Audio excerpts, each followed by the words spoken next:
Noah does what the Lord asks. Genesis chapters 5 to 7. Enoch had a great-grandson who grew up to be one of God's greatest prophets. Can you guess who he was?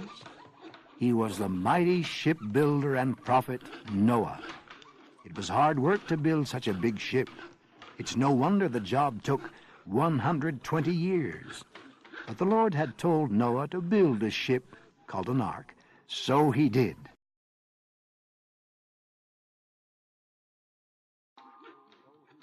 The evil people didn't believe Noah when he said they would be destroyed if they didn't repent and keep God's commandments. They wanted to listen to Satan, not God. Because of their great wickedness, God knew that their little children would have no chance to be good. God felt so bad about this that he cried. Why did his children love to lie and steal and be mean? God decided that all the people were so evil that it would be best to remove them from the earth and start over. God asked Noah to warn the people to change or they would be destroyed. The people laughed, mocked, and made fun of Noah as they watched him build the ark. As the years passed, the large ship took shape and finally was completed. Now there was an important job to do that would have been impossible without God's help. For 7 days, Noah and his family collected a male and a female of each kind of animal and bird and put them inside the ark. Then Noah and his family entered the big 3-story ark. The door clanged shut behind them, and that was the last time the wicked people ever laughed at the man who had obeyed God. A new beginning, Genesis chapters 7 and 8. Then rain began to fall. It fell harder than ever before or since. It was like many rivers pouring down from the sky. Soon the ark tipped from side to side and finally became level, as it was completely afloat. The people outside the ship were now screaming and running to higher ground, but the water level rose until all were drowned. In the days that followed, the entire earth was covered with much water. The lonely-looking ship with its little group of passengers rocked to and fro upon the waves.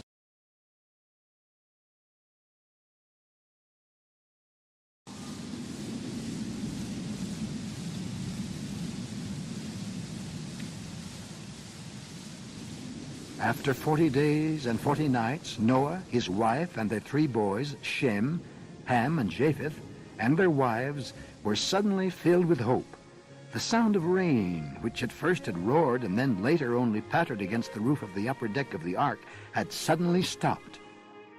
After the rain had stopped, the weary travelers took courage and looked out a window. As they looked, they could see that the water had covered everything. All the people, the animals, and even the birds had been destroyed. Only those in the ark lived. Slowly, very slowly, the waters began to dry up and disappear. After several months, mountain peaks were seen as islands here and there. To learn if dry land was near, Noah opened a window and released a dove. If the dove returned with a twig or leaf, Noah would know that they could soon leave the huge ark that now almost seemed like home. The dove was gone for a long time. Then, to the disappointment of the family, it returned with its beak empty. A week later, the same experiment was repeated, and this time a shout went up from the survivors of the great flood. In the returning dove's beak was an olive leaf. With gladness and joy, Noah and his family members and all the anxious animals once again set foot on dry ground.